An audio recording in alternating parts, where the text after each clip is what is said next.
The chapter we are starting today is what? और इसको खत्म भी आज ही करेंगे हम, मैंने बताया भी आप लोगों को।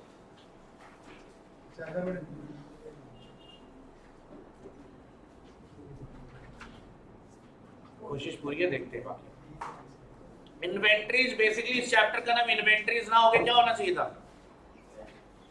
रेक्टिफिकेशन। क्या बोला?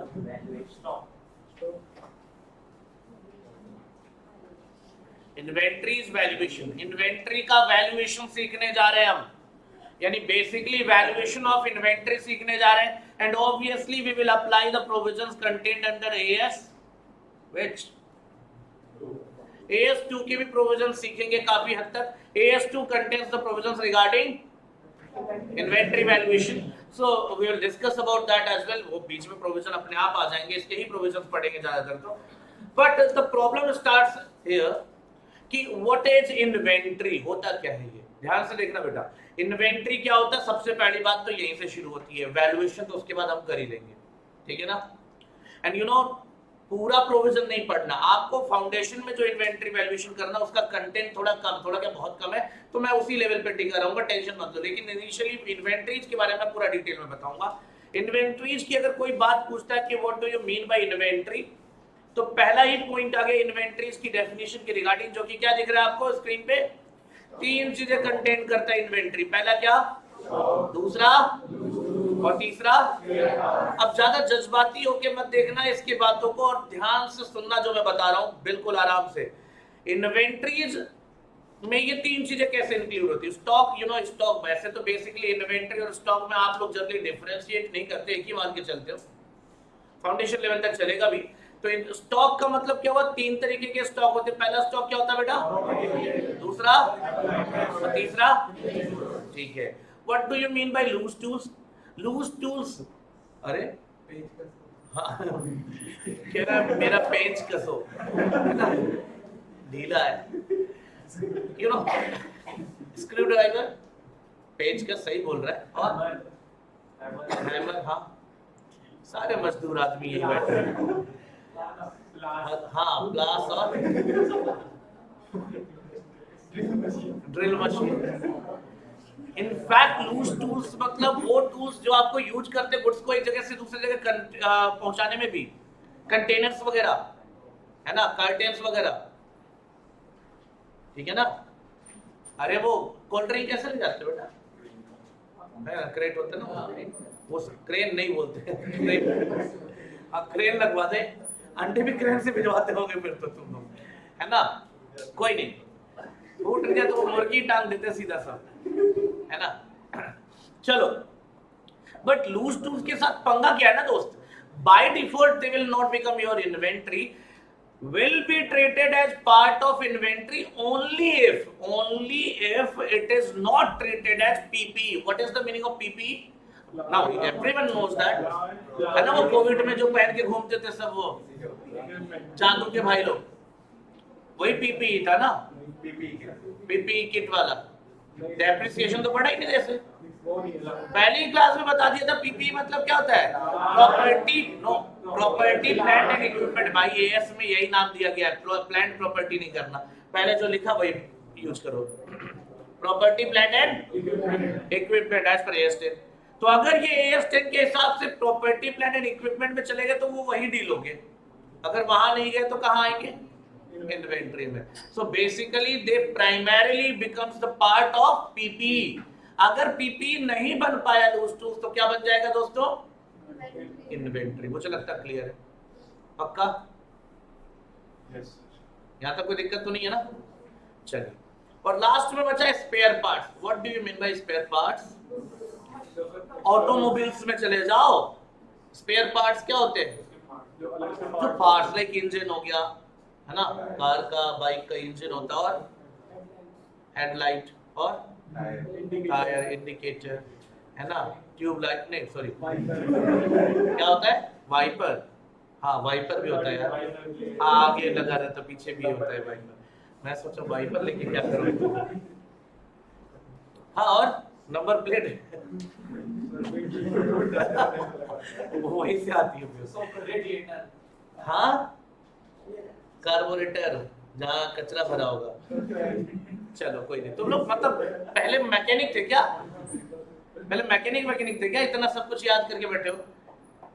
कोई नहीं बेटा, एक बात बताओ, आपके घर पे जो कार खड़ी है, उस कार का अगर आपने स्पेयर पार्ट खरीद के रखा है तो इज इट गुड्स और एसेट? अच्छा, बेचने के लिए खरीदा है?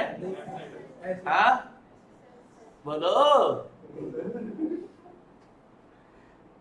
चलो कार इंजन छोड़ो, वो छोड़ो, स्पेयर पार्ट स्टेफनी तो होती है ना घर पे, रखी होती, गाड़ी में भी रखते लोग, है ना? वो क्या है? एसेट है दोस्त, वो गुड्स नहीं है। क्या है वो? क्यों ऐसा क्यों? बेचने के लिए नहीं रखा है, क्या करने के लिए? लेकिन अगर वही कोई शोरूम का मालिक है, उसने रखा है बेचने के लिए, तो मैं उस स्पेयर पार्ट्स की बात कर रहा हूं जो उसने बेचने के लिए रखा है, यानी सेलर के पॉइंट ऑफ व्यू से जाओ, गुड्स की कैटेगरी में आना चाहिए। गुड्स के स्पेयर पार्ट्स की बात कर रहा हूं, एसेट के स्पेयर पार्ट्स की बात नहीं कर रहा हूं। एग्जांपल के तौर पे, if someone is using machinery to produce goods, और उस मशीनरी के कुछ पार्ट्स जो कि रेयर है उसको खरीद के भी रख लिया है, तो वो उसके स्पेयर पार्ट इन्वेंटरी का पार्ट नहीं होगा, वो एसेट यानी पीपीई का पार्ट होगा। क्लियर है भाई? एसेट का पार्ट होगा तो वो क्या आ जाएगा? पीपीई में। अब मशीन में यूज करता हूं, उस मशीन का एक और पार्ट खरीद के रख लिया है, तो वो क्या है? मेरा एसेट का पार्ट है। एसेट का पार्ट कहां जाएगा? एसेट में। लेकिन अगर मेरा काम है उस मशीन को बेचने का, उसके स्पेयर पार्ट्स भी बेच रहा हूं, तो वो स्पेयर पार्ट्स क्या होंगे हमारे पास? इन्वेंटरी के पार्ट हो जाएंगे, क्योंकि गुड्स का पार्ट है। क्लियर है? बोलो। आप अगर ध्यान से स्क्रीन पे देख रहे होगे तो आपको कई जगह क्रॉस लगा हुआ दिख रहा होगा, कुछ जगह ओके मार्क लगा होगा। प्राइमरली कहां क्रॉस लगा है? लूज टूल्स पे और स्पेयर पार्ट्स पे। ठीक है ना? लूज टूल्स और स्पेयर पार्ट्स पे क्रॉस मार्क्स लगे हैं, इसलिए क्योंकि ये फाउंडेशन के सिलेबस में कवर नहीं होगा। बचा क्या? स्टॉक कवर होता है, लेकिन रॉ मटेरियल के इन्वेंटरी वैल्यूएशन को आप यहां नहीं पढ़ने वाले और डब्ल्यूआईपी को नहीं पढ़ने वाले। बचा क्या बेटे? So what is the foundation syllabus here? Inventory valuation related to finished goods. बात खत्म है, छोटा सा टॉपिक समझो पढ़ रहे हो। क्लियर? हाँ तो बोल पक्का, कसम से। चलो हाँ है ना? सही। जिसने मेरी कसम खाई है, भगवान करे उसका जल्दी उससे कनेक्शन बैठ जाए। मेरे को कुछ उसके पहले मैं तुम्हें ना मार दूं। चलो सही है, कुछ नहीं होगा। चलो जान, चलिए आगे। सो इन्वेंटरी वैल्यूएशन में आपको क्या पढ़ना? ओके हो गया। फिनिश गुड्स की इन्वेंटरी पढ़ना। अगर पीछे कंफर्टेबल नहीं बैठा तो आगे 2 सीट खाली है ना? कोई दिक्कत नहीं, तुम आगे हो, मैं इसको पीछे भेज दूंगा, कोई दिक्कत नहीं मुझे।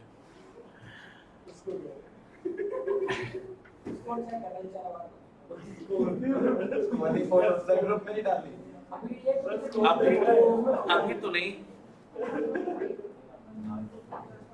सही है। आज एक इधर बैठ जाओ, एक आगे बैठ जाओ, तो क्या 3-2 लोगों की सीट है। लेकिन दोनों दोस्त अलग अलग बैठोगे। अरे अब कैसे सांसें कैसे आएंगी? तो पता नहीं मैंने आज क्या क्या किया। आज मैंने रंदा और बिल्ला की जोड़ी तोड़ दी, तारा सितारा की जोड़ी। आज अलग हो गए। नहीं आज अलग हो गए, देखो ना, तारा सितारा को मैंने तोड़ दिया, आज अलग कर दिया, है ना? लेकिन एक जोड़ी नहीं टूटी। अब उसको तोड़कर मैं पाप नहीं लेना चाहता अपने सर पे।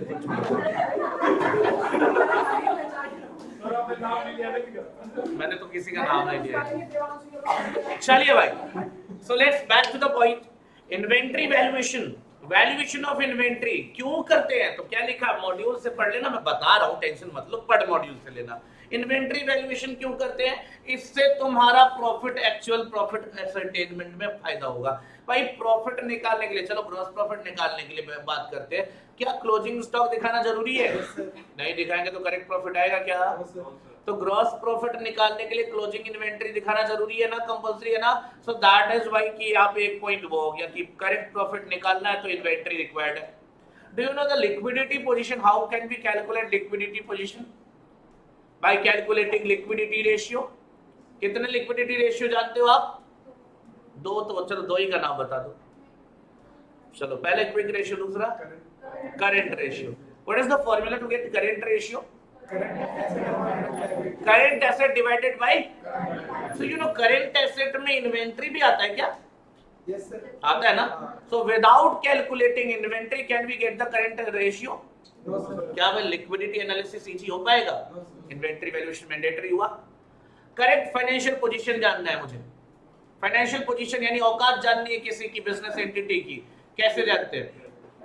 बैलेंस शीट से। बैलेंस शीट में क्या होता है? एसेट्स और liability. Is it an asset? है। डेफिनेशन ओरिजिनली पढ़ोगे तो साफ ही मिलेगा वहां पे, इन्वेंटरीज आर द एसेट्स, यहीं से शुरू होता है। आई शो यू, टेंशन मत लो। और लीगल रीजंस भी है, कंपनीज एक्ट कहता है ना, लीगल रीजन भी है, शेड्यूल 3 के फॉर्मेट में भी है, तो बहुत से रीजन हो सकते हैं, वो पढ़ना है। नेक्स्ट जो पॉइंट है, देखो पहला तो मैंने मीनिंग बताया यहाँ पे, दूसरा वाई के लिए मैंने क्या बोला, पढ़ना मॉड्यूल से, बस यहाँ पे रहने दो इतना। बेसिस ऑफ इन्वेंट्री वैल्यूएशन, बेटा जिंदगी में सब कुछ भूल जाना लेकिन ये मत भूलना, अपना नाम भूल जाना, घर का पता भूल जाना, सब कुछ भूल जाना, ये लाइन मत भूलना, पूरी जिंदगी काम आने वाली है। क्या? Inventories are valued at cost और NRV. NRV means whichever is क्या?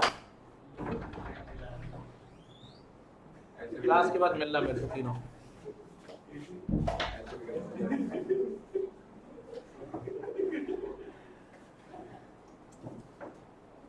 बड़ा दुर्भाग्य, बातें करोगे तो यही सजा मिलेगी। तो बेटा देखो, अब शांत हो गए ना, चल देख लो मैं बात करने में क्या सजा देता हूँ। दरवाजे के सामने बैठा दिया, जब भी कोई आएगा दरवाजा खोल के सलाम साहब, है ना केशवी?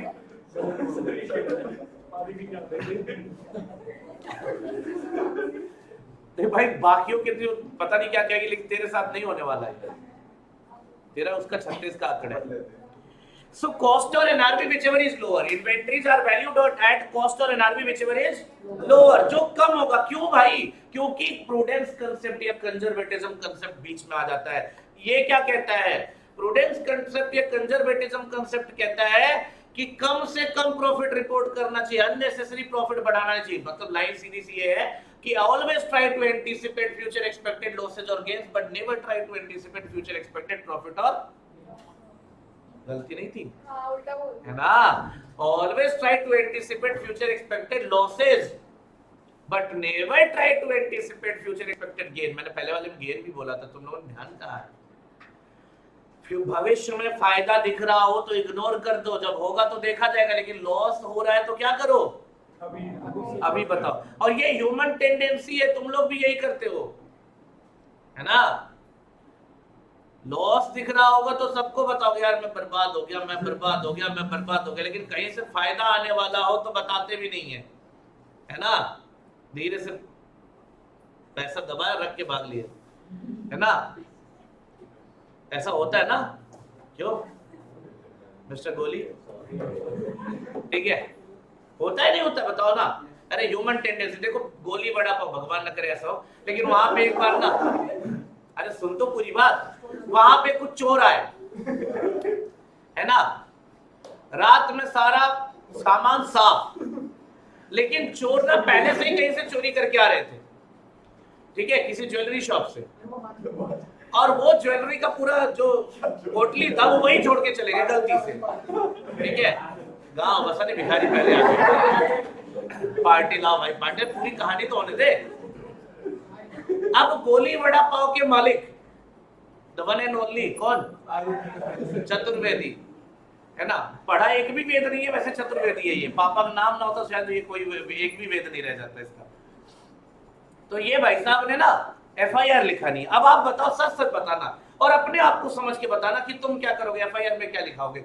मान लो इनके वहां से दुकान से केवल और केवल 5 लाख का सामान चोरी हुआ था, रिपोर्ट में क्या लिखाएंगे FIR में? 5 लाख का सामान नहीं, कम से कम 25 लाख का तो लिखवा देंगे, है ना? वो 2-4 गोल्डन प्लेट रखी थी, स्पेशल कस्टमर्स आते तो उनको वड़ा पाव सर्व करते थे, वो भी चोरी कर ली, भले कुछ ना हो, मतलब हाथ में पकड़ा दिया कस्टमर को 2-3 बार, प्लेट खत्म हो गई है, ठीक है? और रिपोर्ट लिखवा रहे तो थोड़ा अच्छा लिखवा देना। 15 लाख 20 लाख का 25 लाख का रिपोर्ट लिखवा दिया, लेकिन वो पोटली बताएगा कैसी पोटली? उल्टा चोर हो सकता है एफआईआर लिखवा दे, है ना? तो ये बेटा ह्यूमन टेंडेंसी अपने प्रॉफिट्स को हाइड करने की होती है, और करना भी चाहिए, है ना?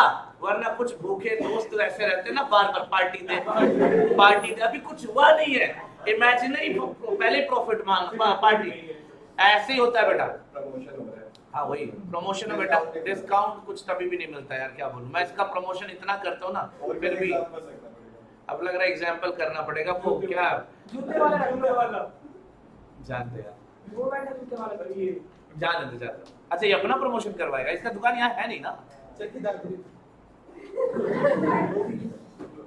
उसको मैं जूता देना तुझे वहीं से मारा था, चलो कोई नहीं, whatever, leave that. So you got the example. Actually ये होता है बेटा, अगर तुम्हें भी प्रॉफिट होने वाला हो ना, तो तुम प्रॉफिट वेट करोगे, हो जाए तो देखेंगे। बोलो, अरे बोलो ना। चलो ज्यादा दूर नहीं जाता, एग्जाम बड़ा अच्छा हो गया, तो क्या पहले ही स्टेटस लगाए पास टाइम, लेकिन गलती से ऐसा हो किसी का पेपर बहुत रद्दी हो जाए, जो नहीं पूछेगा उसको भी पकड़ के बोलेगा भाई मैं फेल हो जाऊंगा, है ना? रास्ते चल रहे थे, ऑटो वाला भाई रोक, क्या हुआ, कहाँ जाना? कहना जाना कहीं, फेल हो जाऊंगा मैं, है ना? मतलब सबको बताते फिरेंगे। तो यही होता है दुनिया में, स्टोरी तो लगाएंगे बेटा तुम्हारे साथ में, ठीक है? इतना समझ में आ गई बात? And that is actually prudence concept, यही कहता है कि बेवजह प्रॉफिट एंटीसिपेट मत करो, ठीक है? तो अगर आप ज्यादा वैल्यू दिखाओगे इन्वेंट्री का, तो प्रॉफिट बढ़ जाएगा, और बढ़ जाएगा मिल थोड़े ना रहा, वो तो एंटीसिपेशन है ना। तो ये रीजन है, ट्रू फॉल्स के लिए जेन्युइन है, बट याद क्या रखना, कॉस्ट और NRV whichever is at some time NRV को मार्केट प्राइस भी बोल देते हैं, क्योंकि एनआरवी एक्चुअली अलग होता है, बट मार्केट प्राइस ऑलमोस्ट कभी कभार इंफॉर्मेशन नहीं है तो सिमिलर मान लिया जाता है, ठीक है? पक्का? तो मतलब अगर इन्वेंट्री का वैल्यूएशन करना है तो पहले दो चीजें चाहिए, पहला क्या और दूसरा क्या, फिर दोनों में से जो कम होगा उठा लेंगे, वही हो जाएगा इन्वेंट्री। तो बेटा देखो, सबसे पहले पॉइंट को लेकर चलते, that is cost of inventory. And cost of inventory includes क्या, देख लो तीन बातें आपकी स्क्रीन पे आपके सामने दिख रही हैं। पहला क्या है, परचेज कॉस्ट, पहला क्या है परचेज कॉस्ट, दूसरा क्या है कन्वर्जन कॉस्ट, और तीसरा क्या है other cost incurred to bring the inventory to the present location. और घबराओ नहीं, ऐसे खतरनाक शब्दों से एक एक करके डिस्कशन करेंगे। ये तुम्हारे सिलेबस में इतना ज्यादा एक्सटेंसिवली कवर नहीं होता है, बाकी आगे कवर होगा इंटरमीडिएट में। मैं पहले ही तुम्हें थोड़ा बहुत एक्स्ट्रा बता दे रहा हूं ताकि तुम्हें फायदा रहे।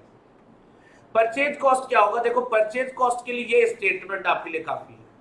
Purchase cost, what is purchase cost sir? Purchase price, purchase price क्या होगा, अरे रेट डिसाइड होगा इन्वेंट्री का, 10 रुपए पर यूनिट, 5 रुपए पर यूनिट, ये रेट डिसाइड है। लेकिन केवल वही कॉस्ट का पार्ट नहीं होगा, आगे भी कुछ चीजें होती है। नेक्स्ट क्या है, taxes and duties. Tax and duties एक ही बात है। नॉन रिफंडेबल वर्ड क्यों यूज किया बेटा? अगर एक बात बताओ, तुम टैक्स भर दिए और टैक्स का तुम्हें क्रेडिट मिल गया, इनपुट टैक्स क्रेडिट या रिफंड मिल गया, तो क्या तुम्हारे ऊपर कॉस्ट बर्डन आया?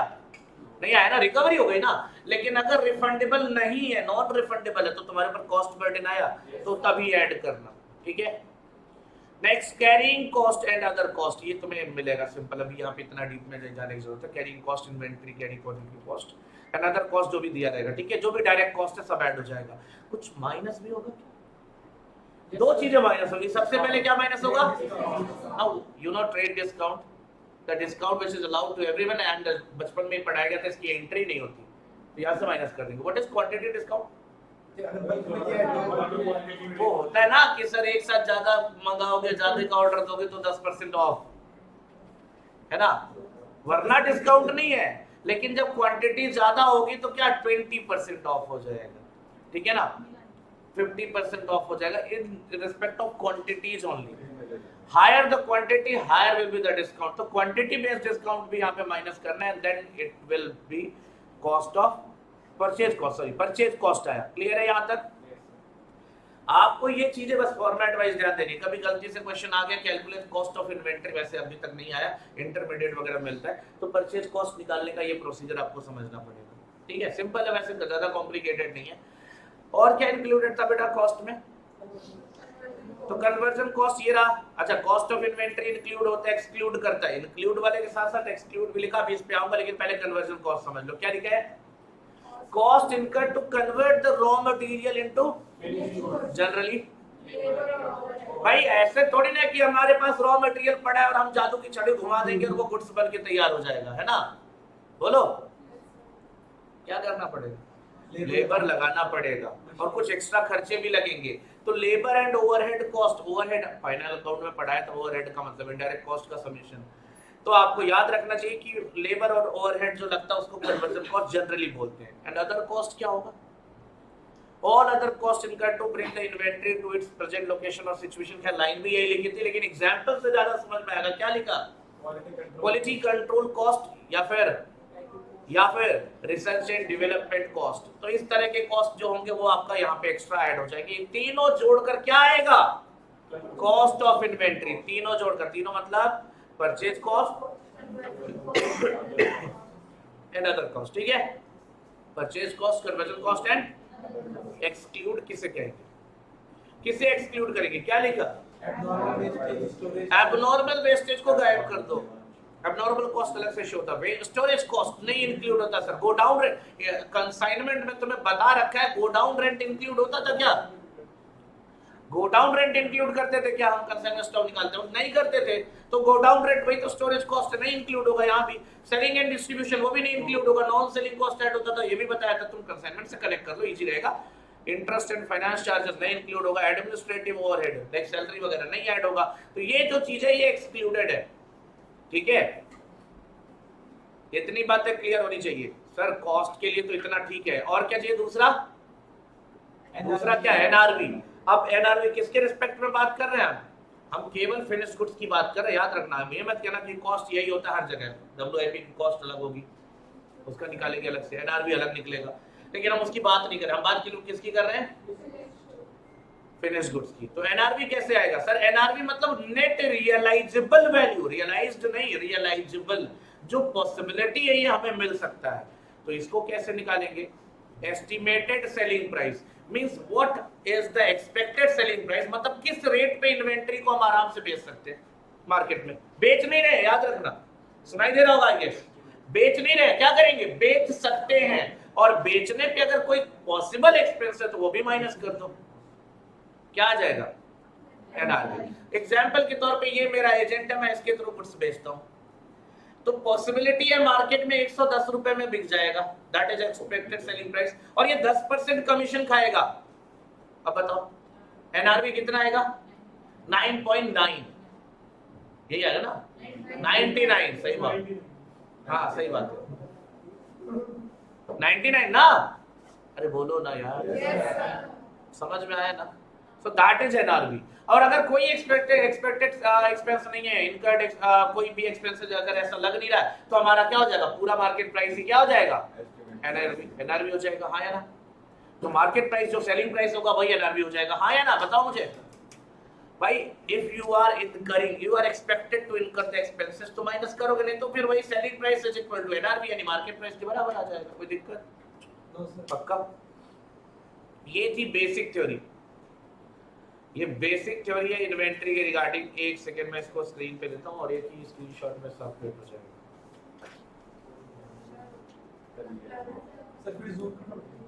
वही नहीं, इसको उसको डॉक्यूमेंट फाइल में बना के ऋषभ भेजेगा, मैं भेज दूंगा बेस्ट में।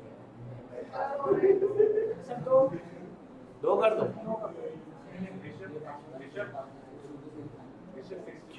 76 में 76 में 76 चलो इधर आओ, मेरे को क्या है, ये करो इसको, अरे ये करो जल्दी, स्क्रीनशॉट ग्रुप पे डालो। तेरे साथ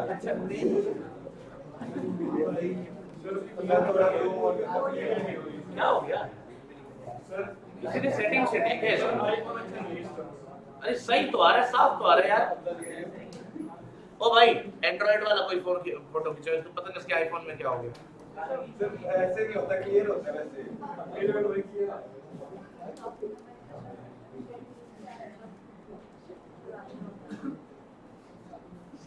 क्लियर तो अभी भी लग रहा है दोस्त।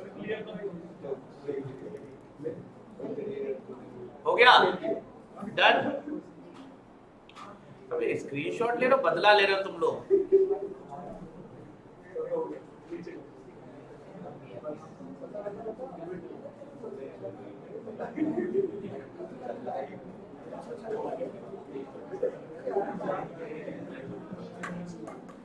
I hope that is okay.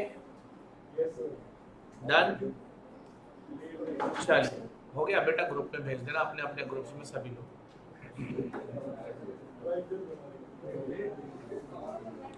चलिए अब बातें करेंगे हम इसकी इन्वेंट्री वैल्यूएशन टेक्निक्स। आप ध्यान से देखिए, इन्वेंट्री वैल्यूएशन टेक्निक्स की बात करने जा रहे हैं। कितने मेथड्स पढ़ने हमें इन्वेंट्री वैल्यूएशन के लिए? तो देखो दो तरीके की इन्वेंट्रीज मिलेंगी। पहला लिखा है नॉन इंटरचेंजेबल इन्वेंट्री। बात नॉन इंटरचेंजेबल इन्वेंट्री, जब इन्वेंट्री जितनी बल्की हो, हैवी गुड्स हो, जिनको मिक्स नहीं किया जा सकता, मतलब एक एक को आइडेंटिफाई करना इजी हो, इसलिए मेथड का भी नाम उसके लिए क्या है? नहीं, मेथड का नाम पूछ रहा हूं दोस्त, स्पेसिफिक आइडेंटिफिकेशन मेथड। तो ऐसे में इन्वेंट्री एक एक को तो आइडेंटिफाई करना बनता है ना। जो हैवी गुड्स होते हैं, बड़े साइज के हैवी साइज के गुड्स होते हैं, उनके लिए ये मेथड यूज होता है, स्पेसिफिक आइडेंटिफिकेशन मेथड। ये मेथड बहुत सिंपल है दोस्त। इसमें क्या होता है ना, एक एक यूनिट को आप एक यूनिट की कॉस्ट और उसके एनआरवी निकालते हो, उसका फिर जो कम होता है उसको उठा लिया, तो एक एक यूनिट की इन्वेंट्री। तो इसका कोई प्रैक्टिकल क्वेश्चन, एक इलस्ट्रेशन है पहला वाला, यूजलेस है, वो एकदम सिंपल है। तुमने कॉस्ट और एनआरवी व्हिचएवर इज लोअर पढ़ लिया ना, उतने पे सॉल्व हो जाएगा, बात कर दो। उसके बाद है इंटरचेंजेबल इन्वेंट्री। इंटरचेंजेबल इन्वेंट्री क्या होता है? जो छोटे छोटे गुड्स होते हैं, लाइक जो मिक्स हो जाते हैं एक दूसरे पे, ठीक है ना। एग्जाम्पल के तौर पे तुम्हारे पेन, पेंसिल, मार्कर, ठीक है, ये जो दुकान पे बेचता, क्या वो आइडेंटिफाइड होता कि यही वाला था? बोलो। वो तो अगर मान लो एक दिन पहले जो खरीदा, दूसरे दिन जो खरीदा, दोनों एक साथ रख दे, पर पता नहीं चलेगा कौन सा था, अगर सेम होता है, हाँ या ना। तो ये आपके इंटरचेंजेबल इन्वेंट्रीज है। अब इंटरचेंजेबल इन्वेंट्रीज में दो कैटेगरी के मेथड्स आ गए, जो कि आपकी स्क्रीन पे आपको दिख रहे होंगे। पहला क्या है बेटा? Historical cost method. और दूसरा क्या है? Non historical cost method. ध्यान से देखिएगा, historical cost method and non historical cost method. अब ऐसा नहीं है कि इतने ही मेथड होते, मेथड बहुत सारे हैं, आपके सिलेबस में केवल इतना कवर है, इसीलिए इसको लिखा है। पहला क्या है? फीफो। दूसरा, तीसरा, चौथा, और नॉन हिस्टोरिकल कॉस्ट में आपको एक ही पढ़ना है, that is adjusted selling price method या फिर रिटेल कॉस्ट या रिटेल प्राइस मेथड। ये इतना मेथड है इन्वेंट्री वैल्यूएशन का, इन्वेंट्री वैल्यूएशन टेक्निक्स जो आपको पढ़ना है। इन्वेंट्री वैल्यूएशन टेक्निक्स में ये पढ़ना है।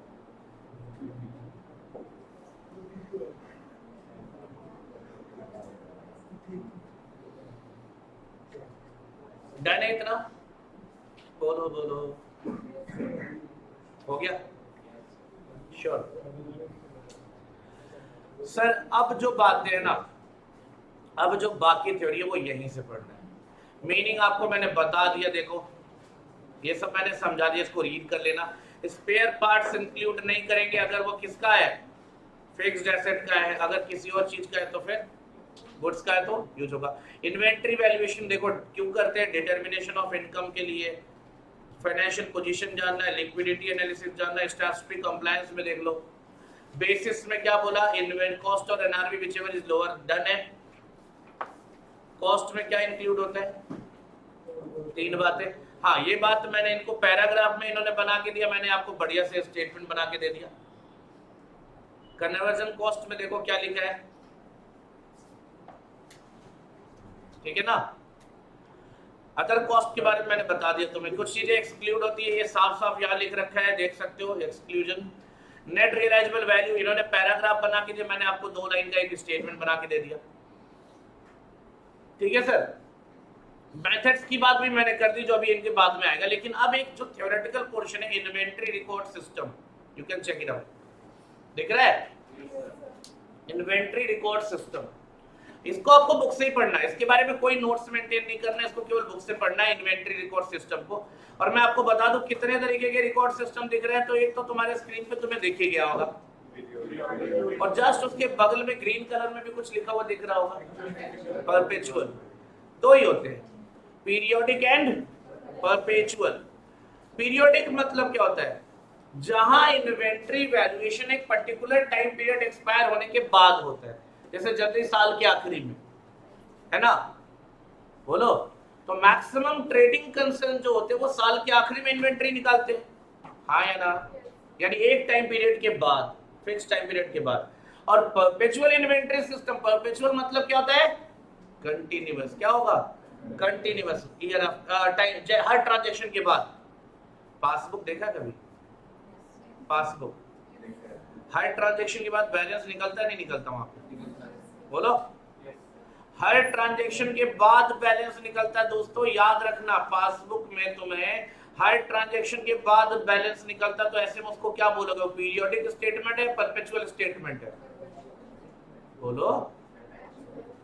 परपेचुअल है, हर ट्रांजैक्शन के बाद बैलेंस बना रहा है ना, तो इसका मतलब क्या है? वो परपेचुअल सिस्टम पे चल रहा है। और पीरियोडिक होता तो सारे ट्रांजैक्शन होने के बाद एक ही बार कुछ टाइम बाद रिकॉर्ड कर देता, बात खत्म। ठीक है ना? पीरियोडिक का मतलब एक फिक्स टाइम के बाद एक ही बार रिकॉर्ड हो रहा है। ठीक है, इतनी बात क्लियर है? बोलो। तो ये दो तरीके के रिकॉर्ड सिस्टम होते हैं। अब पीरियोडिक रिकॉर्ड सिस्टम है और पीरियोडिक इन्वेंटरी सिस्टम और परपेचुअल इन्वेंटरी सिस्टम, ये दो चीजें। हालांकि हाइलाइटेड वर्ड फिलहाल आपको पढ़ाऊंगा, बाकी डिफरेंस में सारी चीजें क्लियर करूंगा। इसमें आप एक्चुअल फिजिकल काउंट करते हो, यानी फिजिकल इन्वेंट्री करते हो। यानी पीरियोडिक इन्वेंट्री सिस्टम का मतलब है सीधा गोडाउन में जाके, कहां जाके? गोडाउन में जाके क्या करेंगे? काउंटिंग करेंगे, कितने यूनिट्स बचे हैं।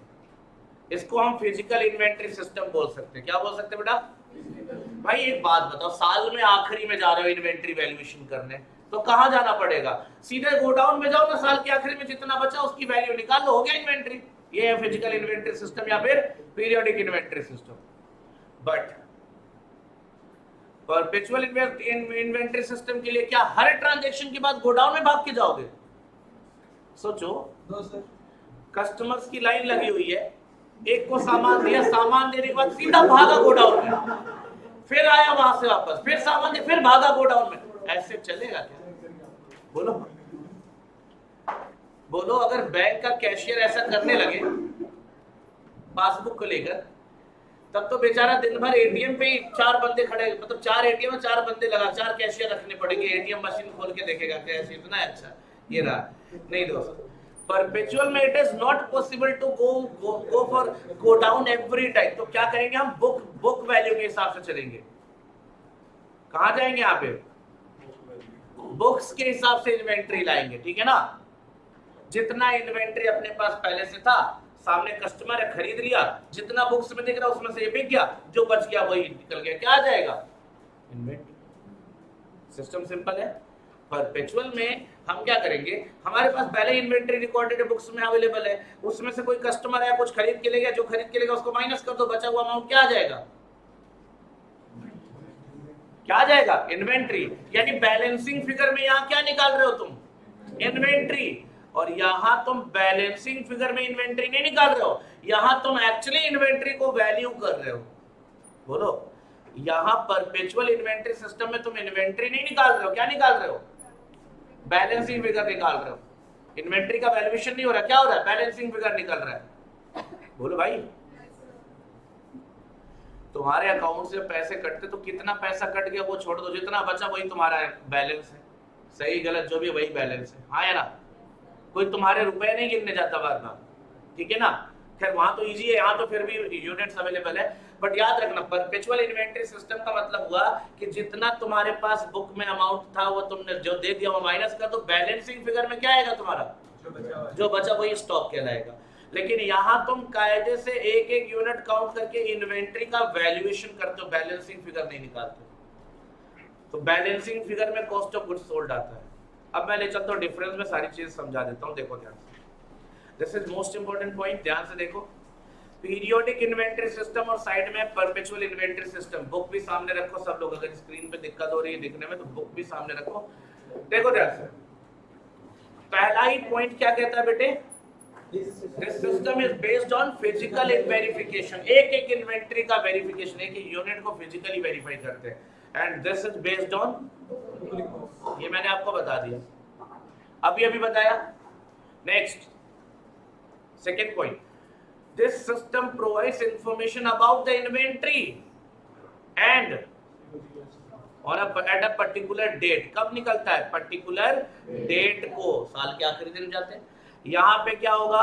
It provides continuous information, यानी क्योंकि हर ट्रांजेक्शन के बाद निकालते रहते हैं ना, तो continuous information मिलता रहता है। हाँ या ना? Third point, this system determines what? और कॉस्ट ऑफ गुड्स सोल्ड क्या आता है? बैलेंसिंग फिगर या रेसिडुअल फिगर। भाई तुम निकालते क्या हो पीरियोडिक में? इन्वेंट्री निकाल लिया, जो नहीं मिला इसका मतलब वो बिक गया था, वो कॉस्ट ऑफ गुड्स सोल्ड मान लिया। लेकिन जब आप बात करोगे परपेचुअल की, तो आप क्या निकालते हो? कॉस्ट ऑफ गुड्स सोल्ड निकाल के माइनस कर देते हो टोटल में से, तो जो बैलेंसिंग फिगर आता है वो क्या आता है?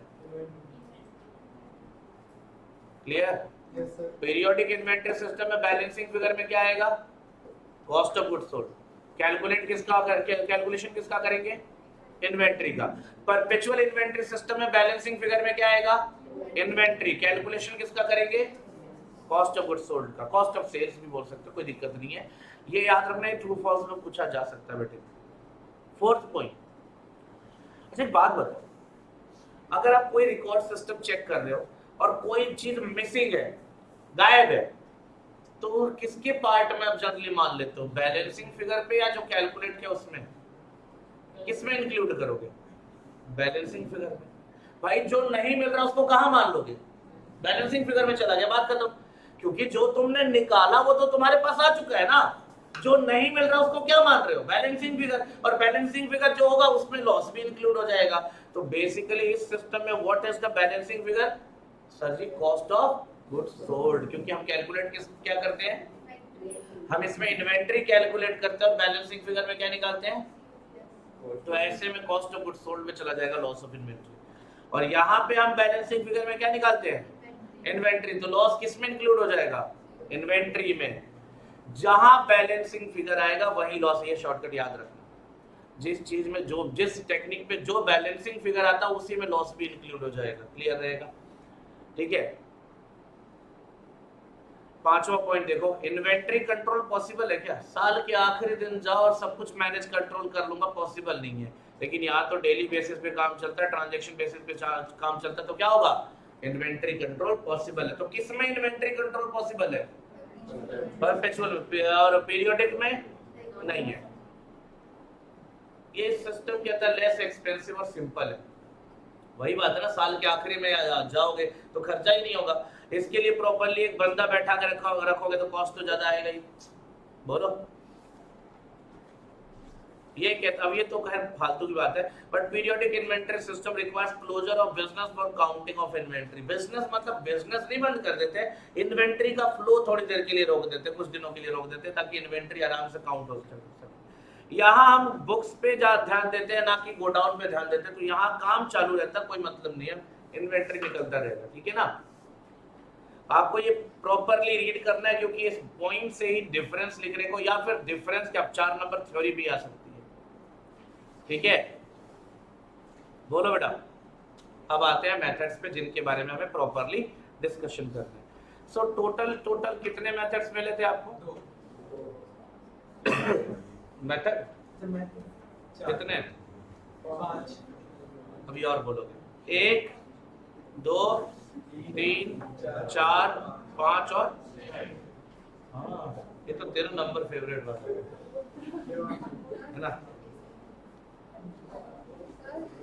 हाँ जाओ।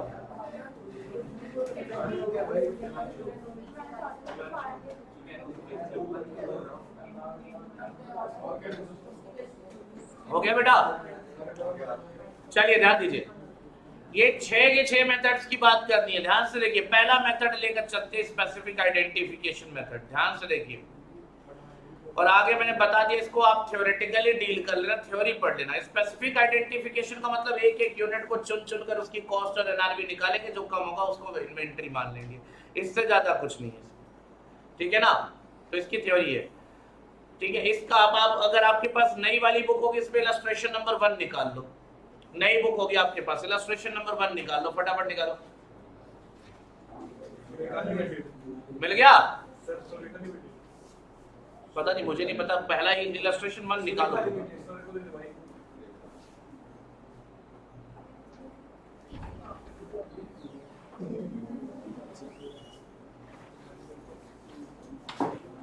नहीं भाई, हाँ सॉरी, सुरेखा लिमिटेड है डील्स इन 3 प्रोडक्ट PQR। लो भाई हो गया, Surekha limited deals in 3 products PQR, नई वाली बुक में आपके पास होगा। अब आप देखोगे P की कॉस्ट और NRV दे रखी है, Q की कॉस्ट NRV दे रखी है, R की भी दे रखी है।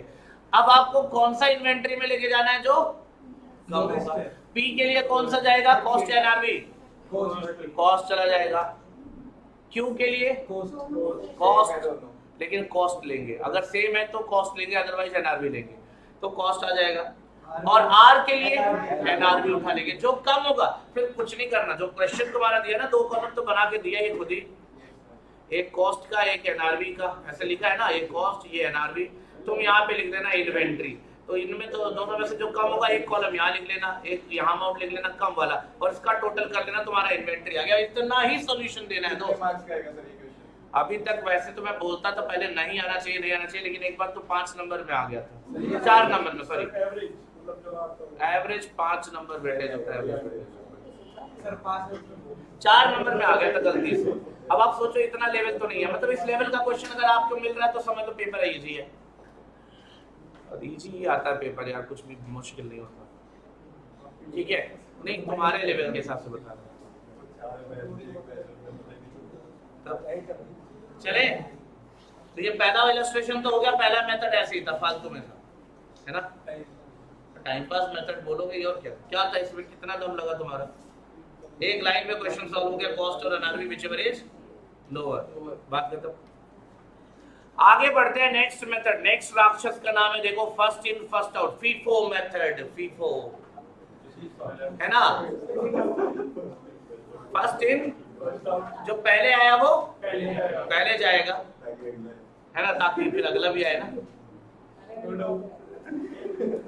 चलो भाई, चलो कोई नहीं, बढ़िया।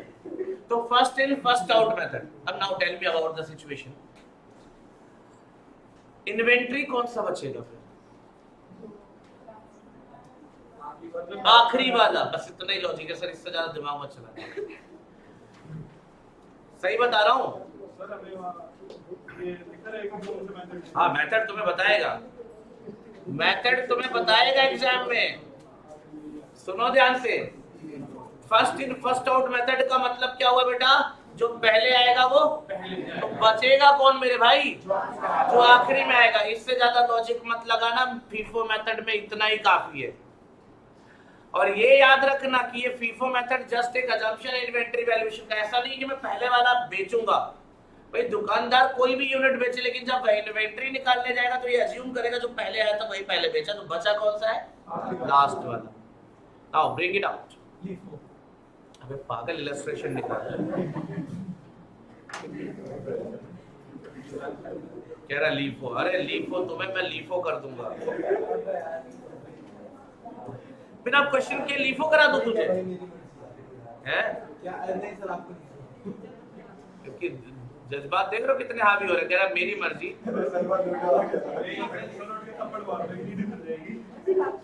बुला के मारूंगा, उठ के क्यों जाऊंगा थप्पड़ मारने यार? सही में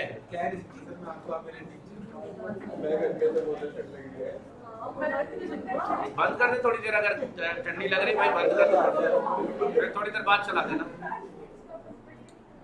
अब इतना बड़ा काम भी नहीं है एसी बंद करना कि तुम लोग उस पर भी डिस्कशन करोगे, मीटिंग बुलाओगे। एजीएम चल रहा है, भेजो किसी पाकिस्तानी को।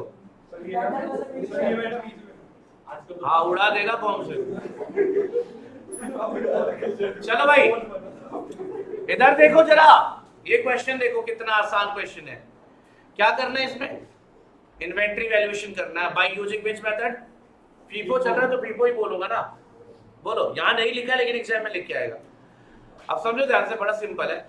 ये इतना इसने खरीदा है, ये खरीदा है, परचेजेस का डिटेल है, और सेल कितने यूनिट किया बेटा? Now we are going to use which method? ठीक है, इतना ही है ना। First in So which quantity will become inventory? Last वाला। अच्छा कितना टोटल खरीदा है बेटा?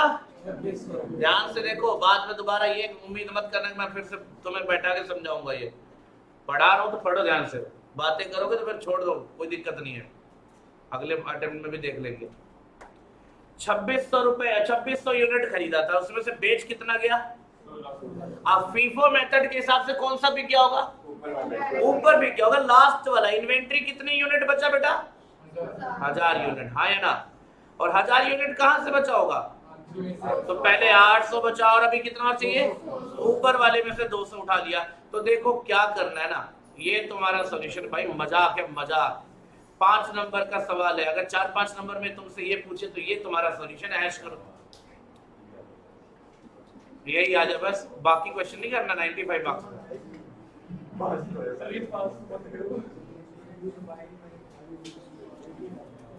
फीफो मेथड के लिए क्या लॉजिक बोला? First in remainder will be last वाला, तो लास्ट से उठा लो जितना भी है ना? इतना क्लियर है? लास्ट में क्या बचा था सर? 800 और 200। डेट लिख दिया, वो यूनिट लिख दिया, और उस डेट और यूनिट के सामने उनका रेट भी लिख रखा था, मल्टीप्लाई कर दिया, टोटल कर दिया, हो गया, इन्वेंटरी निकल के आ गया। पहला क्वेश्चन क्लियर है नहीं क्लियर है बताओ मुझे। इलस्ट्रेशन नंबर 1, फोटो ले लो, स्क्रीनशॉट ले लो बेटा। ये पहला क्वेश्चन क्लियर है नहीं क्लियर है बताओ मुझे। इतना सस्ता क्वेश्चन है। फीफो मेथड में कितना भी बड़ा क्वेश्चन पूछ लेना, तुम्हें ये तरीका याद रखना है कि कैसे चलेगा, लास्ट वाला ही बचेगा। सिंपल है, आ चुका है सर। हाँ, तुम्हारे को परफेक्ट सॉल्यूशन बनाना है। हालांकि इनका सॉल्यूशन तुम देखोगे ना, बनाया है इन्होंने भी तो वही करा यार। एक ये सॉल्यूशन बनता है बेटा इस तरीके से भी, देखो ऐसे भी बनता है। हाँ? आप ये बता दो ये क्या है? स्टोर्स लेजर है। क्या है ये? स्टोर्स लेजर, जो कि मटेरियल कॉस्टिंग में आप पढ़ोगे जब कॉस्ट पढ़ोगे आगे तक। स्टोर्स लेजर, अबे देख ले मेरे भाई, स्टॉक लेजर बोला, कोई बात नहीं चलेगा, स्टोर्स लेजर ठीक है, एक ही बात है, छोड़ो। अब ये क्या होता है ना, इसको आपको यहाँ पे तो बोला नहीं, आपको यहाँ पे क्या मांगा? इन्वेंट्री निकाल कर दो। आपने क्या कैलकुलेशन करी है यहाँ पे? किसकी कैलकुलेशन करी है आपने? इन्वेंट्री की कैलकुलेशन करी है। तो कैलकुलेशन 100% कंप्लीट है, परफेक्ट है, कोई टेंशन नहीं, 5 नंबर मिलेगा। स्टोर्स लेजर आपके सिलेबस में नहीं है सर, बट फिर भी लास्ट में मैं अभी कराऊंगा, 5-10 मिनट लगेगा समझाने का, ज्यादा कुछ नहीं लगेगा, ठीक है ना? चलिए, ये तो पहला क्वेश्चन था। दूसरा मेथड क्या है बेटा? पहला तो बड़ा सिंपल था ना, फर्स्ट इन फर्स्ट आउट, तो लास्ट वाले से इन्वेंटरी उठा लिया, सिंपल तरीके से आ गया। लीफो मेथड कहता है लास्ट इन, जो बाद में आया वो पहले जाएगा। हालांकि इलॉजिकल है बट है यही। तो इसमें इन्वेंटरी कौन सा बचेगा? ऐसा नहीं है दोस्त। अब यहां डेट की इंपॉर्टेंस बढ़ जाती है। किसकी? ठीक है ना, डेट, तारीख वाला डेट, ठीक है ना, है ना? क्या देख रहे थे? किस टाइम दिया गया? कुछ नहीं, चलो ठीक है। तो लीफो मेथड के टाइम पे डेट की इंपॉर्टेंस बढ़ जाएगी। तो यहां इतना सिंपल नहीं ऐसे उठा के सीधा पटक दिया। देखो क्या किया था फीफो मेथड वाले में हमने, कैसा भी क्वेश्चन लिखे, जितना स्टॉक बचा, यूनिट बचा, लास्ट में उठा लो, बस बात खत्म, हो गया क्वेश्चन खत्म।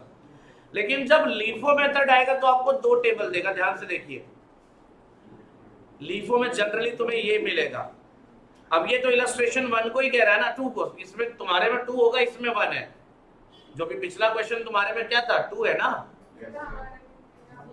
नहीं, ये 3 है ना, ये 2 है।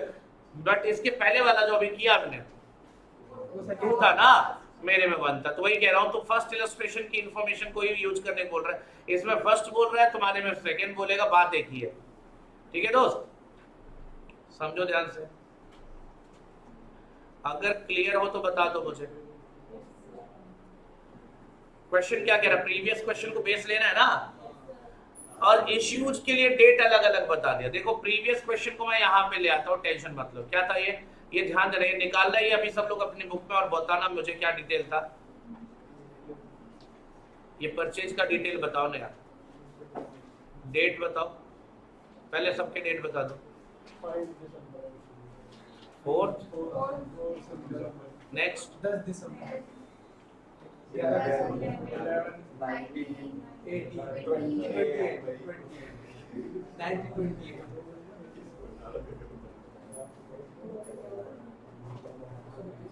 यूनिट बता दो। 900, 400, 900, यहाँ 900 है। नेक्स्ट 400, चलो 400, ध्यान दो इधर सब लोग क्वेश्चन पे। 300, 800, एंड लास्ट वन इज 800। अच्छा रेट भी बता दो। 50, 55, 55, 60, 47. ठीक है भाई, ये क्वेश्चन ने बोला था पिछले वाले डिटेल को उठा लो और इश्यूज के रिगार्डिंग ये वाला टेबल देख लो। अच्छा एग्जाम में भी क्वेश्चन मिलेगा तो इतना मिलेगा तुम्हें, दोनों टेबल मिलेंगे, ऐसा थोड़ी कहेगा प्रीवियस वाले क्वेश्चन को उठा लो। अब एग्जाम में क्वेश्चन मिलेगा तो लिखेगा क्या प्रीवियस एग्जांपल उठा लो और अज्यूम करो ये भी है। अरे कहां से मिलेगा एग्जाम में, तो लिखना पड़ेगा उसको, यानी ये लिख के देगा ना ये भी वाला और ये भी वाला, ठीक है ना। बोलो सबका फोकस बोर्ड पे होना चाहिए, अगर कहीं इधर उधर गए तो फिर गए, खत्म है लीफो मेथड। समझना ध्यान से दोस्त। पहली बार इश्यू कब किया था, इश्यू वाला टेबल ये है, कब किया है 5 दिसंबर ना, और मेथड कौन सा है।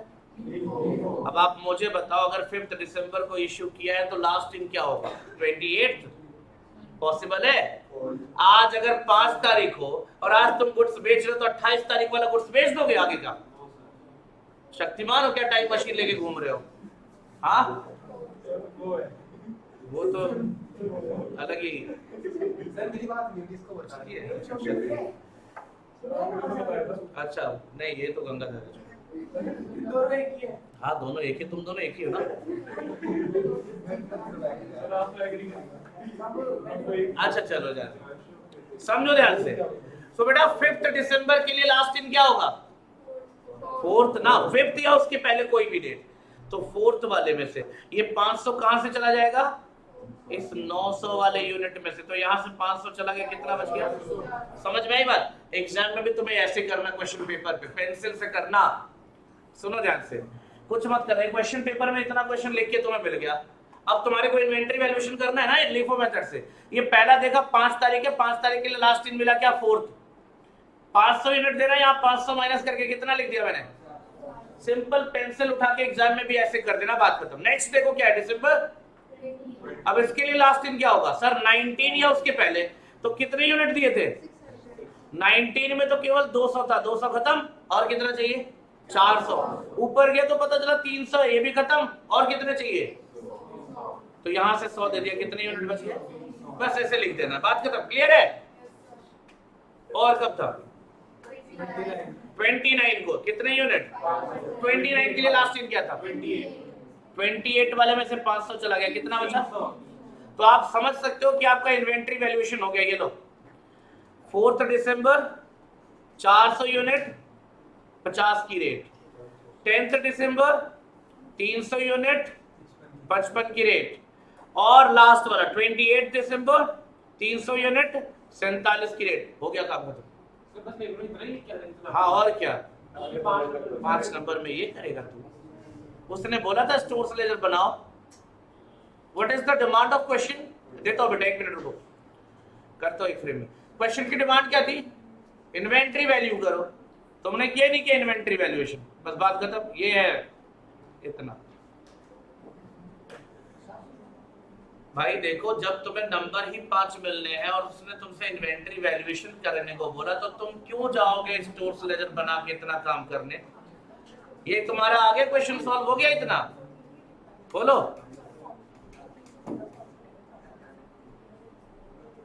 और स्टोर्स लेजर जहां तक बनता है परपेचुअल इन्वेंटरी सिस्टम में बनता है, जो कि तुम्हारे सिलेबस में नहीं है बिल्कुल। बेसिकली जब बोलेगा तो देखा जाएगा, ठीक है ना। ये इतना ओके है। और स्टोर्स लेजर में भी क्या है देखना मेरे भाई, ये है स्टोर्स लेजर, देख इधर देख, अब समझा ही देता हूं, तुम लोग तब से रो रहे हो यार। डेट का कॉलम तो सिंपल दिख रहा है, 3 कॉलम बना लेना, रिसिप्ट, इश्यूज और बैलेंस, ठीक है। बातें नहीं मुझसे फोन में घुस के मारो। हाँ, बातें करके ना, ऐसा लग रहा है आलिया भट्ट की फोटो भेज रहे हो। चलो इधर देखो क्या हो गया। अरे पहले कितने यूनिट आए थे दोस्त? अब दोनों की डेट मिला लो फटाफट। पहले कौन सा आएगा, 4 या 5? 4। 900 यूनिट आए थे। 900 यूनिट आए 50 की रेट से, टोटल कॉस्ट कितनी हो गई? इसको हमने बैलेंस में लिख दिया। कोई दिक्कत? यहां तक कोई दिक्कत? पक्की बात। अब दोनों टेबल में नेक्स्ट डेट क्या आ रही है सर? नेक्स्ट डेट आ रही है 5 की। 5 को हमने क्या किया, 500 यूनिट इश्यू किए। कितने में से जा सकता है सर? एक ही तो है हमारे पास। कितना है? 900 में से 500 दे दिया 50 की रेट से 25,000। कितना बच गया बेटा? कोई दिक्कत? ठीक है। फिर अगला डेट कौन सा आ रहा है? देखो ये 20 और उसके बाद क्या है यहाँ पे 10। तो पहले 10 आता हो फिर 20 आता होगा। तो 10 को क्या हुआ, 400 यूनिट 55 की रेट से उठा लो मेरे भाई। 400 यूनिट 55 की रेट से 22,000। अब आपके पास दो कैटेगरी के स्टॉक बच गए। इधर देखो, दो कैटेगरी मिक्स नहीं कर सकते। पहले पुराना 400 है 50 वाला, फिर नया 400 जो खरीदा वो कितने वाला? 55 वाला। कोई दिक्कत? बोलो पक्का यहां तक? भाई पुराना 400 यूनिट कितने वाला था? 50 वाला था। रेट ही का तो पंगा है, नहीं तो मैं एक ही साथ नहीं लिख देता। पुराना 400 यूनिट कितने वाला? 50 वाला। नया 400 यूनिट कितने वाला है? 55 का। लिख दिया इतना। बोलो अब आगे 300 और आ गया। ये 300 यूनिट और आ गया, ये 300 यूनिट और आ गया 11 तारीख को। कितने की रेट से? 55 की रेट से। तो देखो 300 यूनिट आ गया 55 की रेट से 16,500। अब तुम्हारे पास जो स्टॉक बचा वो ये है, देखो ध्यान से।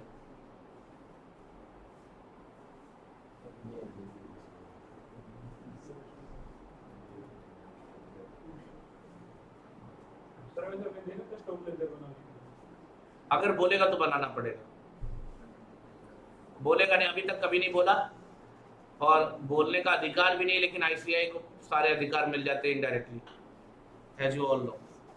ये तुम्हारी इन्वेंट्री है। हालांकि तुम इन दोनों का रेट देख रहे हो कि सेम है, तो एक साथ जोड़ के भी लिख सकते हो, जरूरी नहीं अलग करके लिखना। ठीक है ना? पर ठीक है, अलग लिख दिया क्योंकि डेट अलग थी। ठीक है, सारा पंगा रेट का, ये तभी ये सब रास्ता फैल रहा और कुछ नहीं है। तुम्हारे पास राइट नाउ 3 कैटेगरी की इन्वेंट्री है, ये 400, ये 400 और ये नया 300। ठीक है, रेट उनके सामने लिखा। इस अमाउंट को इग्नोर करो, रेट से मतलब रखो। अब तुमने जो इश्यू किया है, फिर से इश्यू क्या खरीदा है? नहीं सर, फिर खरीदा 19 को 200 यूनिट। कोई दिक्कत? अभी 20 को इश्यू हुआ था ना, तो 19 को फिर खरीदा। कितने यूनिट खरीदा? 200, 60 की रेट से 12,000। तो सर अब आपके पास जो यूनिट है कैटेगरी, देखो इधर देखो ध्यान से।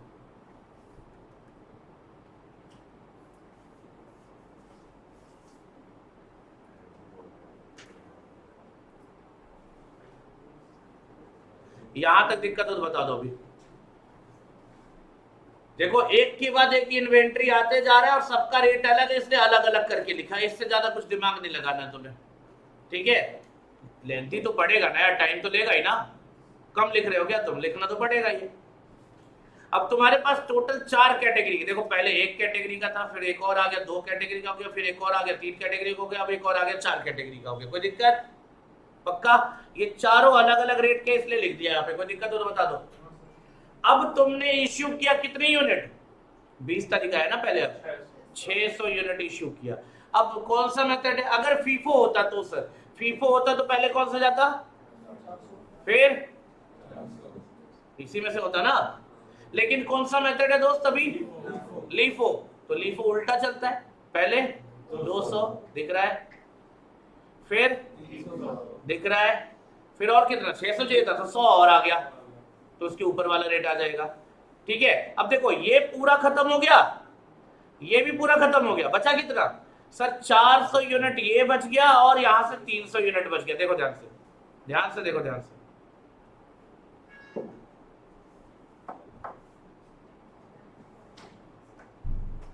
है कि नहीं? दिक्कत है तो बता दो। ठीक है, 400 यूनिट ये पूरा पूरा बच गया, हाँ या ना? और 300 यूनिट बच गया यहाँ 55 की रेट से। देख लो सेम चीज लिखा हुआ है, हाँ या ना? जवाब दो। फीफो होता तो हम क्या करते यहाँ पे सर? फीफो होता तो यहाँ से ये बदल देता हूँ, देखो ध्यान से। फीफो होता तो क्या होता, इश्यूज में, यहाँ पे इश्यूज में, यहाँ पे हो जाता, पहले 400 चला जाता कितना वाला, फिर 200 चला जाता कितने वाला, फिर इसमें कितना बचता बेटा, अब बैलेंस ये बचता, देखो ध्यान से इधर बचता कितना, 200 बचता 55 का, फिर 300 बचता 55 का, और फिर बच जाता 200 कितने वाला, 60 वाला। समझ में आया नहीं आया, फीफो या लीफो, क्या फर्क पड़ता है, फीफो हो या लीफो, केवल तरीका बदल रहा है ना, first in first out, last in first out. ठीक है सर, बोलो क्लियर है ये। अब अगली बार फिर से 800 यूनिट आ गए, 28 को आ गए 800 यूनिट, 800 यूनिट जैसे ही आया तुम्हारे इस स्टॉक में एक और एडिशन हो गया, बोलो। अच्छा ये बीच में 450 वाला स्किप हुआ क्या, उल्टा ही गया। अरे गलत लाइन खींच दिया, चलो कोई नहीं, गलत लाइन गलत खींच दिया, ठीक है। ये लाइन यहाँ पे ये एक साथ है, देखो ये एक साथ है, ठीक है ना। और बीच में जो लाइन आया ना वो लाइन गलत है, बेवजह है, ठीक है बेटा। तो अब देखो क्या हो गया, अब अपने पास क्या हो गया, 400 पहले से ही था, 400 यूनिट कितने वाला, 50 वाला, ठीक है। 300 यूनिट 55 वाला, वो भी ठीक है। और 800 यूनिट और आ गया 47 वाला। अब कितने यूनिट इश्यू कर रहे हो, लास्ट 500 यूनिट इश्यू कर रहे हो, last in first out. Last in क्या है तुम्हारे पास, 800 है, 800 में से कितना चला गया, 800 में से 547 वाला। तो अब तुम्हारे पास क्या बचा, 400 का 400, 300 का 300, और 800 में से कितना बच गया, 300। क्या तुमने यही काम वो छोटे से टेबल में नहीं करा है। जब सामने वाला स्टोर्स लेजर मांग नहीं रहा है तो नंबर चाहे 5 दे या 50 दे, हमारे को तो इन्वेंट्री वैल्यूएशन करना है ना। अब समझ लो इसका समरी रिजल्ट तो यही आता है, पूरे मिलेंगे, पूरे देने पड़ेंगे उसको, क्या बात कर रहे हो। स्टोर्स लेजर में फिर तो नंबर ही नहीं देगा, उसके एहसान के ऊपर है फिर तो। स्टोर्स लेजर मांगता नहीं क्योंकि सिलेबस में नहीं होता सर, ठीक है करेंगे, क्या भरोसा, पूछ ले, क्वेश्चन तो दे रखे ना। चलिए सर आते इधर। अब नेक्स्ट जो मेथड है वो कौन सा है, simple average price. Do you know what is the meaning of arithmetic mean. Yes sir, क्या एवरेज। सिंपल अरिथमेटिक मीन का फॉर्मूला क्या होगा, हाँ, sum of observation divided by number of observation, यही पढ़ रखा है भाई, वही तो है। अब सिंपल एवरेज प्राइस, तो प्राइसेस दे रखे होंगे यानी रेट दे रखा होगा, क्या करेंगे, सारे प्राइसेस का टोटल कर लो, divide by number of prices. Like अगर हम इलस्ट्रेशन नंबर, ये जो इसमें था पहले वाला, ये वाले को बोल रहा, क्वेश्चन यही बोला है, अगर इसका हमें सिंपल एवरेज प्राइस निकालना तो क्या करेंगे सर, इन पांचों को जोड़ लो और डिवाइडेड बाय क्या कर दो, 5 आ जाएगा क्या।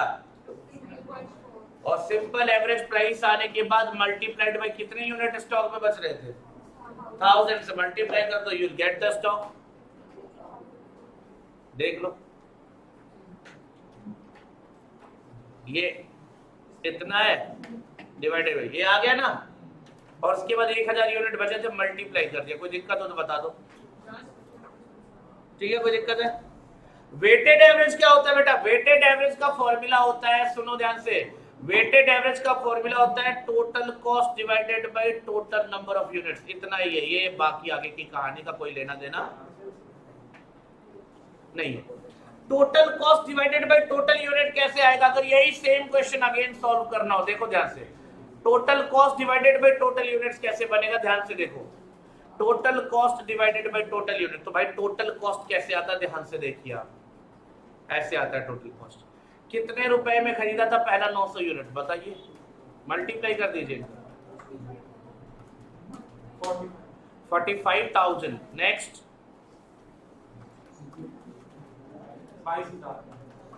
नेक्स्ट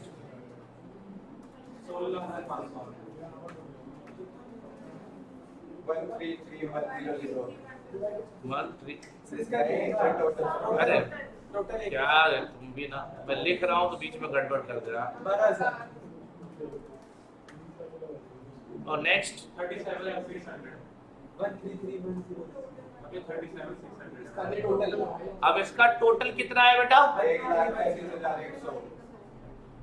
ये क्या आ गया, टोटल कॉस्ट आ गया। ये खरीदने में तो कॉस्ट लगती है यार, टोटल कॉस्ट। और कितने यूनिट खरीदे तुमने, तो डिवाइड कर दो 2600 से। 51.19 अब ये जो तुम्हारा आया 51.19 क्या आ गया, ये क्या आ गया, ये वेटेड एवरेज प्राइस आ गया। और कितने यूनिट बचे थे, क्या कर दोगे, हो गया इन्वेंट्री वैल्यूएशन। समझ में आया नहीं आया, मेथड समझा रहा हूं क्वेश्चन नहीं, मेथड समझा रहा हूं क्वेश्चन नहीं।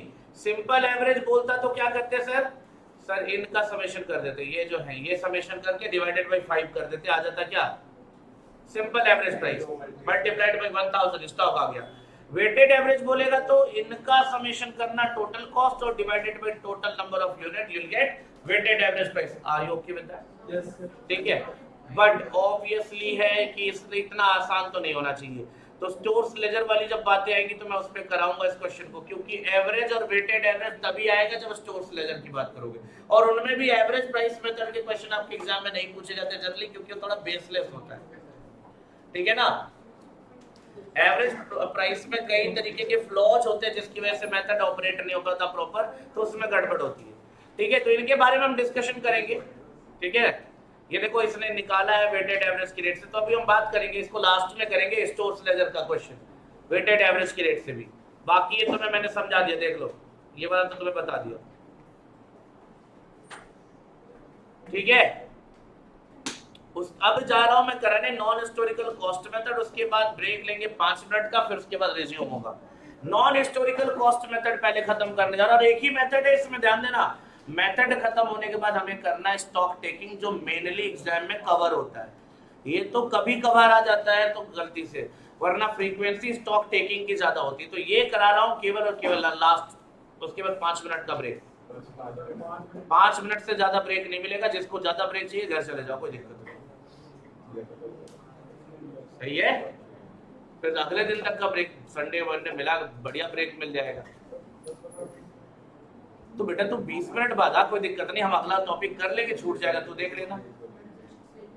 चलो देखा, इधर देखो एडजस्टेड सेलिंग प्राइस मेथड या retail price method. Retail market जानते हो ना क्या होता है, यस सर अरे जिस दुकानदार से जनरली सामान खरीदते हो क्या है, रिटेलर है। और उसके पास जो भी गुड्स अवेलेबल होता है जनरली कौन से प्राइस पे अवेलेबल होता है, रिटेल प्राइस मतलब क्या होता है, सेलिंग प्राइस नहीं होता है। रिटेलर जो रिटेल प्राइस फिक्स करके, एमआरपी का फुल फॉर्म क्या होता है, तो वो क्या होता है, सेलिंग प्राइस ही तो होता है, उससे ज्यादा नहीं जा सकते, ठीक है ना। तो रिटेल प्राइस मतलब सेलिंग प्राइस, कम हो सकता है, इससे ज्यादा पे नहीं बेच सकते, क्लियर है सर। अब आप सोचो अगर इन्वेंट्री मिल गया आपको, किसका, रिटेलर का, और इन्वेंट्री मिला सेलिंग वैल्यू पे, मतलब आपको यहाँ इन्वेंट्री मिलेगा, क्लोजिंग स्टॉक मिलेगा, क्लोजिंग स्टॉक या इन्वेंट्री मिलेगा, लेकिन किस पे मिलेगा, एट। लेकिन बेटा आप बताओ अगर एक प्रॉफिट अर्निंग एंटिटी है तो उसका सेलिंग प्राइस तो ज्यादा होगा ना कॉस्ट से, बोलो। तो आपको क्या करना है, इस इन्वेंट्री को सेलिंग प्राइस से किस पे लाना है, और सेलिंग प्राइस से कॉस्ट प्राइस तक आने के लिए क्या माइनस कर दिया जाता है,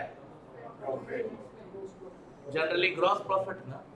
तो बस इस मेथड में आपको कुछ नहीं करना, अजम्पशन लो या चाहे जैसे करके जीपी रेशियो निकाल कर लाओ, और जीपी रेशियो निकालने के बाद माइनस कर दो, आ गया तुम्हारा क्या, inventory at cost, and that's it. याद रखना इस मेथड का क्वेश्चन आपको सीए इंटर में भी एक बार एग्जाम में मिल चुका है, एएस में 5 नंबर में।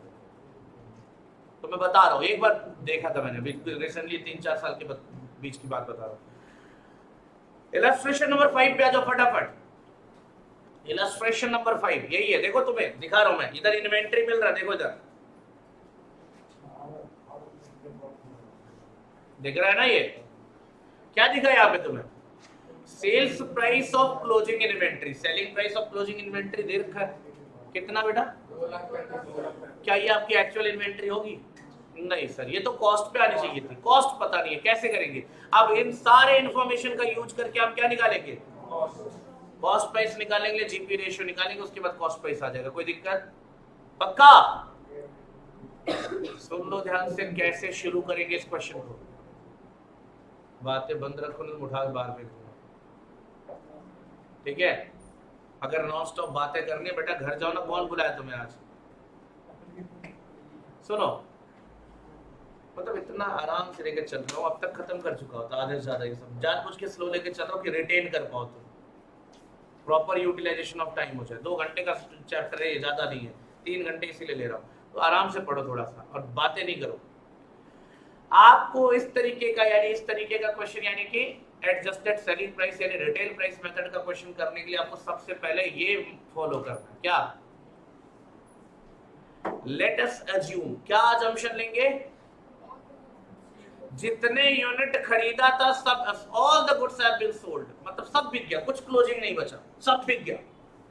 अगर सब बिक गया तो क्लोजिंग स्टॉक कितना होगा? 0। ये अजम्पशन है सर। बोलो, अगर मैं ये मान लूं सब कुछ बिक गया, कुछ भी नहीं बचा, तो अज्यूम्ड सेल क्या होगा? सर एक्चुअल सेल, हाँ या ना? Actual sale plus closing stock at selling price. तुम्हें नहीं लगता यही होगा अज्यूम से? अरे जब तुम्हें क्वेश्चन ने बता दिया कि क्लोजिंग इन्वेंट्री का सेलिंग वैल्यू इतना ही है 2,35,000, तो मतलब अगर क्लोजिंग स्टॉक नहीं बचता, वो भी बिक जाता, तो कितने में बचता? कितने में बिकता? सॉरी 2,35,000 में ना। तो अगर तुमने ये मान लिया सब कुछ बिक गया, तो टोटल सेल क्या आएगा? एक्चुअल सेल जो हो रखा है और प्लस क्लोजिंग स्टॉक का सेल। एक्चुअल सेल कितना है दोस्त? देख लो, क्वेश्चन तुम्हारे सामने है। What is the actual sales? ये रहा। और what is the closing stock की वैल्यू? वो भी सेलिंग वैल्यू है, तो वो भी अगर बिक जाता, नहीं बचता, अगर क्लोजिंग स्टॉक 0 होता सच में, तो कितने में बिकता? बिकता है नहीं बिकता? बताओ मुझे। तो हमारा अजम्पशन क्या था? बिक गया, मान लो बिक गया, तो टोटल सेल कितना है? 24,80,500। ठीक है ना? बोलो, ये आएगा ना? बोलो। अच्छा, अगर सब कुछ बिक गया, क्लोजिंग स्टॉक 0 बचा, तो कॉस्ट ऑफ गुड्स सोल्ड क्या होगा? सर टोटल कॉस्ट और कॉस्ट ऑफ गुड्स सोल्ड में कोई अंतर आएगा क्या? अगर सब कुछ बिक गया, आप बताइए, अगर सब कुछ बिक गया तो टोटल कॉस्ट और कॉस्ट ऑफ गुड्स सोल्ड में कोई अंतर आएगा? जितना खरीदा था सब बेच दिया, तो total cost is equal to cost of goods sold, क्योंकि क्लोजिंग स्टॉक क्या है? 0। अब आप देखिए, हालांकि आप फॉर्मूला यूज करिए, चलिए कोई दिक्कत नहीं, फॉर्मूला यूज करिए। क्या होता है कॉस्ट ऑफ गुड्स सोल्ड का? Opening inventory plus minus closing. अच्छा आप बताओ, ये 0 है कि नहीं है? पक्का? ओपनिंग इन्वेंटरी क्वेश्चन में दिया है क्या? देख लो इधर, नहीं दिया, तो ये भी क्या दे रखा है? परचेज की इंफॉर्मेशन है दोस्त, देख लो परचेज की इंफॉर्मेशन। तो परचेज प्राइस निकालना सिखाया था अभी थोड़ी देर पहले, परचेज कॉस्ट निकालना याद है? कैसे आएगा? सर ये गुड्स की कॉस्ट हो गई, लेकिन नहीं, इसमें से ट्रेड डिस्काउंट माइनस करोगे और टैक्सेज क्या करोगे सर? रिफंडेबल टैक्स है क्या ये? बोला है क्या? नहीं बोला तो क्या होगा? नॉन रिफंडेबल ऐड होगा, नहीं होगा? सिंपल समझो, क्या करना है? 15,75,500 में पहले ट्रेड डिस्काउंट माइनस करोगे, याद रखना। पहले क्या करोगे? ट्रेड डिस्काउंट माइनस करोगे 3%। करो कैलकुलेटर पे, इतना यूज करो, और फिर 11% जो आएगा उसी पे तो टैक्स दोगे। अरे ट्रेड डिस्काउंट हटाने के बाद जो वैल्यू बचेगा उस पे टैक्स दोगे ना। तो तुम्हें करना ये है, 15,75,500 आते नहीं, माइनस कर देना 3% ट्रेड डिस्काउंट, जो वैल्यू यहाँ आएगी उस पे टैक्स ऐड कर देना 11%। परसेंटेज में खेल जाओ, काम हो जाएगा। बोलो, परचेज ओके है? अरे बोल तो दे, कितना है परचेज?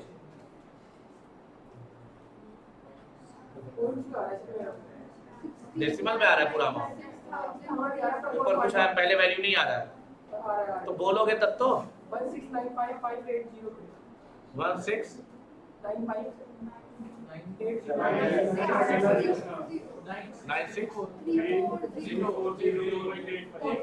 अब ठीक है, छोड़ो बाद में देख लेंगे। डायरेक्ट एक्सपेंसेस बेटा दे रखा है 87,500। देखो मैंने कुछ नहीं किया, वही लिख दिया यहाँ पे।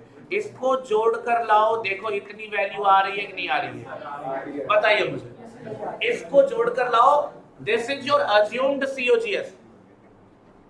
ध्यान से सुनना भाई, ये क्वेश्चन को सॉल्व करने के लिए मैक्सिमम 5 मिनट यूज करना है। मॉड्यूल की तरह नहीं कि करते चले जाओ, पता भी नहीं चले, 10-15 मिनट वेस्ट हो जाए, तुम्हारे फायदा नहीं है। तुम्हें सीधा अजम्पशन लेना है कि सारे गुड्स मैंने क्या किए, तो अज्यूम्ड सेल्स क्या होगा, actual sale plus closing stock की सेल वैल्यू जोड़ दिया, आ गया। उसके बाद क्या करना है, सीओजीएस निकालना है, क्योंकि डिफरेंस सेल्स में से कॉस्ट ऑफ गुड्स सोल्ड हटा दोगे तो ग्रॉस प्रॉफिट आएगा। सेल्स तुमने अज्यूम कर लिया, सीओजीएस भी अज्यूम कर लो, क्लोजिंग स्टॉक जीरो मानकर चल रहे हो ना, तो क्लोजिंग स्टॉक जीरो मानो, ये तुम्हारा इतना टोटल कर दोगे तो क्या आ जाएगा, अज्यूम्ड सीओजीएस क्या आ जाएगा, और उसके बाद बेटा जीपी रेशियो नहीं आ जाएगा क्या तुम्हारा, बोलो how will it be there, अरे sales minus cost is equal to gross profit, और जीपी रेशियो का फॉर्मूला क्या होगा, gross profit divided by sales into, तो अगर मैं इसको एबीसी का नाम दिया हो तो देखो अगर मैं ऐसे कर दूं ए माइनस बी, तो ये क्या आ गया, gross profit, sales minus cost of goods sold क्या आया, डिवाइडेड बाय सेल्स करते हो तो डिवाइडेड बाय ए, कोई दिक्कत, और इनटू, क्या यही फॉर्मूला यूज हुआ नहीं हुआ, आप इसको यूज करके देखो, आपको जीपी रेशियो मिलेगा ये 08 पॉइंट आगे भी आ रहा है तो 09 कर दिया, 28.09% क्या आया, क्वेश्चन सॉल्व हो गया सर, क्वेश्चन सॉल्व हो गया। क्लोजिंग इन्वेंट्री एट कॉस्ट चाहिए था ना, सेलिंग प्राइस में से जीपी रेशियो माइनस कर दिया, आ गया तुम्हारा क्लोजिंग इन्वेंट्री एट कॉस्ट। इसको सॉल्व जरूर करना कम से कम 2-3 बार, इसको कम से कम 2 से 3 बार सॉल्व करना, क्योंकि एग्जाम के लिए रेलेवेंट पॉइंट और आगे भी यूज होता है ये।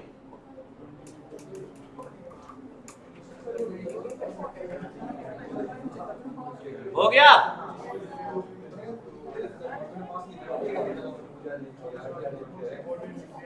अगर ये हो गया तो बता दो मुझे। और एडजस्टेड सेलिंग प्राइस मेथड का एक क्वेश्चन और है जो इससे भी सिंपल है यार, उसमें कुछ नहीं लिखा, सेल्स लिखा है और तुम्हारे को परचेज दे दिया, opening inventory, closing inventory at selling price, कुछ नहीं दिया, तो आराम से हो जाएगा। इसको घर से कर लेना, फोटो तो ले लिया, भेज दिया तो बातें करो तो ठीक है। सो एडजस्टेड सेलिंग प्राइस मेथड भी हो गया, तो हमने मेथड पांचों डिस्कस कर लिए, 6 मेथड थे, 6 के 6 डिस्कशन कर लिए। अब जो होगा हमारा स्टॉक टेकिंग का क्वेश्चन होगा, तो we will have a 5 minute break, चलो ठीक है 10 मिनट का ब्रेक, नहीं कितना हो गया 40 हो गया, 7 मिनट का ब्रेक एग्जैक्टली ऑन काउंट। 45 पे क्लास शुरू कर दूंगा, चाहे कोई आए ना आए, जो नहीं आएगा वो बाहर रहेगा।